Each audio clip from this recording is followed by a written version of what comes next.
अगर आपको वीडियो अच्छा लगे तो हमारे चैनल को सब्सक्राइब करो, वीडियो को लाइक करो एंड कमेंट करना मत भूलना। एंड अगला वीडियो आपको किस टॉपिक पर चाहिए ये भी बता देना। तो वीडियो देखो, और अगर वीडियो अच्छा लगे तो फिर से बोल देते हैं, शेयर जरूर करना, अपने दोस्तों के साथ शेयर करना। तो चलिए शुरू करते हैं बिना किसी टाइम वेस्ट के। हेलो बच्चों, आपका एक बार फिर स्वागत है आपके अपने चैनल केमिस्ट्री में, जहाँ आप सीखते हैं साइंस के हर टॉपिक का सही एवं सटीक जवाब। जैसा कि हमने फिजिक्स के लास्ट चैप्टर विद्युत धारा में देखा था कि ओम का नियम क्या होता है, ओम का नियम कैसे काम करता है तथा ओम के नियम से संबंधित कुछ सवाल। आज हम सीखेंगे कि जो प्रतिरोधों का संयोजन होता है वो किस प्रकार होता है। तो हम जानेंगे प्रतिरोधों का संयोजन क्या है। प्रतिरोधों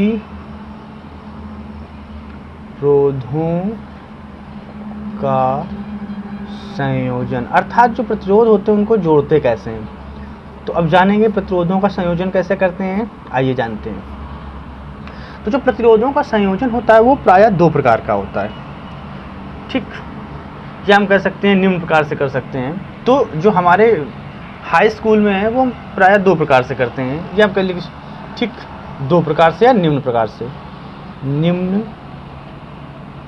प्रकार से करते हैं। नंबर एक कौन सा क्रम आ जाएगा? नंबर एक वो है आपका जो हम पढ़ना है, श्रेणी क्रम संयोजन।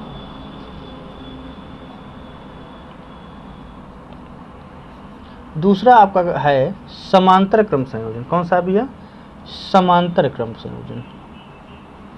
समांतर क्रम संयोजन कौन सा क्रम है? समांतर क्रम संयोजन। अब तो सबसे पहले हेडिंग डालते हैं, कौन सा? श्रेणी क्रम संयोजन। क्या डालेंगे हम लोग? श्रेणी क्रम संयोजन। आगे देखते हैं। पहले हम क्या करेंगे, इसको एक फिगर के माध्यम से समझेंगे। श्रेणी क्रम कैसे आपका जोड़ा जाता है, श्रेणी क्रम का संयोजन कैसे किया जाता है, देखेंगे भैया। तो श्रेणी क्रम को हम कुछ इस प्रकार बनाते हैं। ये फिगर हमारा कुछ इस प्रकार है।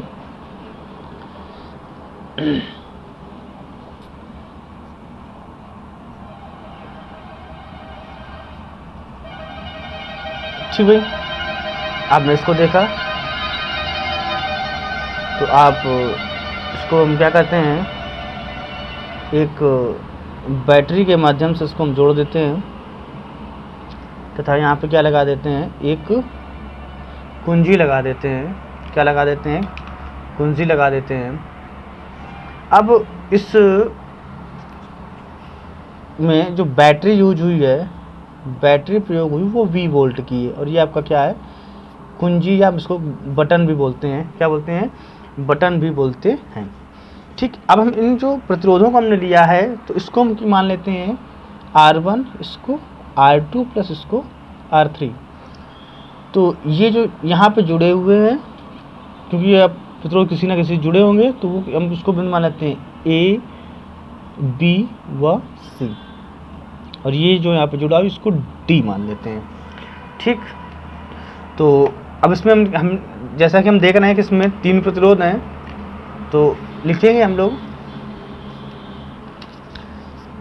हम लिखेंगे इसमें क्या, जो हमने देखिए इसमें हमने जो क्रम लिया है वो कैसा है? श्रेणी क्रम। जो श्रेणी क्रम आपको एक रस्सी के समान लग रहा हुआ है, जहाँ पे आपको तीन प्रतिरोध देखना, R1, R2 व R3। आइए हम इसको देखते हैं कैसे करते हैं। अब इसकी जरा डेफिनेशन बनाते हैं। तो हम लिखते हैं,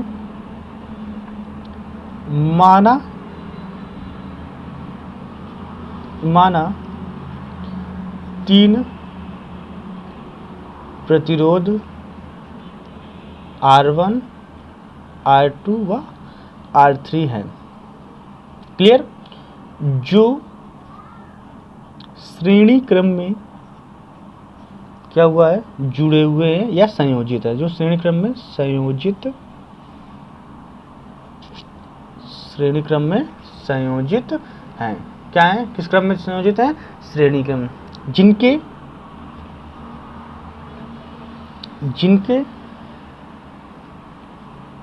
सिरों में विभवांतर क्रमशः हम लोग प्रीवियस में वीडियो में जान चुके हैं विभवांतर किसे कहते हैं। विभवांतर जो क्रमशः हैं वो इसमें क्या क्या हैं आपके V1, V2, V3 हैं। क्लियर। तो अब ओम के नियम के अनुसार अब ओम के नियमानुसार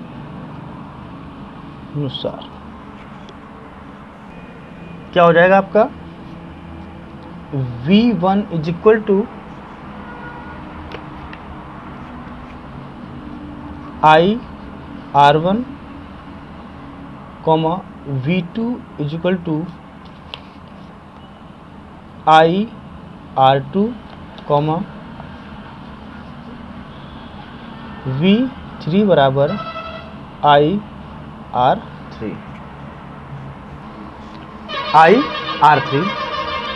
ठीक। तो उसमें अभी अब क्योंकि उसमें बैटरी लग रही हुई है V वोल्ट की, तो इसका विभवांतर भी अलग होगा। तो परिपथ का विभवांतर क्रमशः, विभवांतर क्या है इसमें आपका, जिसको हम लोग क्या बोल सकते हैं V है, तब क्या हो जाएगा आपका V is equal to V1 plus V2 plus V3 क्या हो जाएगा। अगर विभवांतर भी मान लें तो ये क्या होंगे, जो आपके V1, V2 और V3 क्या होंगे, एक क्या हो जाएंगे, समान हो जाएंगे। तो अब हम क्या करेंगे, समान जब हो जाएंगे तो हमारे टोटल मिला के आपके कितने समीकरण बन गए, आपके जो समीकरण बन गए वो आपके 4 समीकरण बन गए। ठीक। यहाँ से लगा के समीकरण नंबर चौथा, और वो आप समीकरण, और ये आपका पहला समीकरण, ये आपका दूसरा समीकरण, और ये आपके तीसरे समीकरण हैं। ठीक भाई। अब क्या करते हैं हम लोग, इसमें क्या करते हैं, जो हमने परिपथ बनाया था, अब हम जो उसमें देखते हैं, अब यदि A व D के मध्य हमें तुल्य प्रतिरोध ज्ञात करना पड़ा। क्या ज्ञात करना पड़ा, तुल्य प्रतिरोध। अगर हमें ज्ञात करना पड़े तो हम कैसे ज्ञात करेंगे तुल्य प्रतिरोध को, आइए देखते हैं। तो हम क्या करेंगे, ओम का नियम यूज करेंगे। क्या करेंगे, तो ओम के नियम के अनुसार, ओम के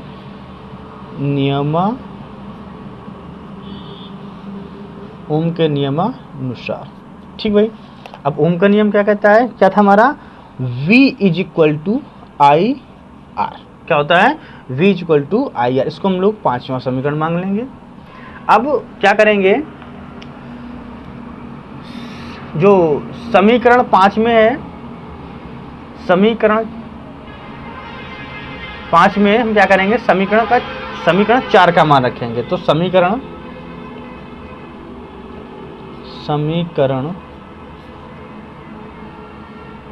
5 का मान समीकरण 4 में रखने पर, जब उसको मान रख देंगे तो क्या बन गया आपका, I R is equal to क्या हो जाएगा, V1 plus V2 plus V3 हो जाएगा, है ना। तो क्या बन जाएगा, अब इस हिसाब से उसके मान भी रखते तो I R is equal to क्या हो जाएगा आपका, आई R1 प्लस आई R2 प्लस आई R3 हो जाएगा, नहीं हो जाएगा। अब देखिए इसमें हमें क्या चीज़ कॉमन दिख रही है, हमें इसमें आई कॉमन दिख रही है। ठीक, इसमें हमें क्या दिख रही है, आई कॉमन दिख रही है। तो हम क्या करेंगे, आई आर बराबर इसमें आई कॉमन ले लेंगे, तो क्या हो जाएगा, R1 plus R2 plus R3, है ना। अभी क्या इधर भी आई है तो आई से आई कैंसिल, तो R इक्वल टू क्या हो जाएगा आपका, R1 plus R2 plus R3, that is the final equation. ये निकल के आए। इसका हम प्रयोग क्या करेंगे, हम अपने जितने भी समीकरण जो हमारे हैं हम उनको इसी उससे लगाएंगे। तो आज हम इससे संयोजित कुछ सवाल देखते हैं। ठीक, तो सवाल कुछ इस प्रकार है। तो सवाल ये है कि एक परिपथ में एक परिपथ में 10 ओम 6 ओम तथा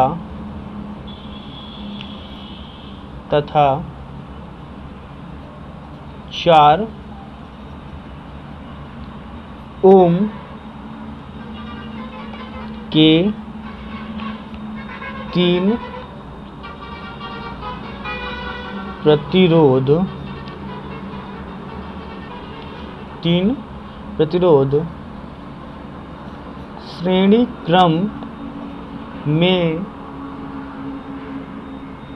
प्रतिरोध श्रेणी क्रम में संयोजित हैं तो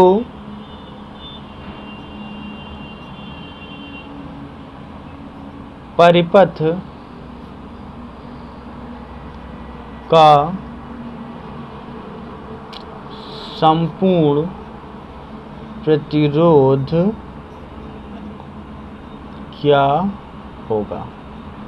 ठीक भाई, चलो अब देखते हैं कि अब फिर से पढ़ लेते हैं कि जो आपका परिपथ है, एक परिपथ में 10 ओम 6 ओम तथा 4 ओम के 3 प्रतिरोध श्रेणी क्रम में संयोजित हैं। तो परिपथ का संपूर्ण प्रतिरोध क्या होगा। तो अभी हमने देखा कि संपूर्ण प्रतिरोध R इक्वल टू क्या होता है, R1 plus R2 plus R3 dash dash dash. तो देखेंगे इसमें कितने कितने ओम के रखे हैं, तो हम संपूर्ण निकालना है तो 10 ओम प्लस 6 ओम तथा 4 ओम। तो R इक्वल टू कितना हो जाएगा, टोटल आपका 20 ओम आ जाएगा। क्लियर, ये क्या मात्रा, ओम का मात्रा है। तो जैसा कि आपने देखा इसमें कि आपको हालांकि समझ में भी आ गया होगा कि एक परिपथ में 10 ओम 6 ओम तथा 4 ओम के 3 प्रतिरोध श्रेणी क्रम में संयोजित हैं। तो परिपथ का संपूर्ण प्रतिरोध, तो हम फार्मूला लगाएंगे R equal to R1 plus R2 plus R3 and आगे भी चला जाता है जैसे आपके प्रतिरोध होते हैं। अब तो लिखेंगे R10 6 तथा 4, जब इसको हम जोड़ देंगे तो इसका तो परिपथ में जो संपूर्ण प्रतिरोध होगा तो वो संपूर्ण प्रतिरोध कितने का होगा, 20 ओम का होगा। ठीक है, 20 ओम का होगा।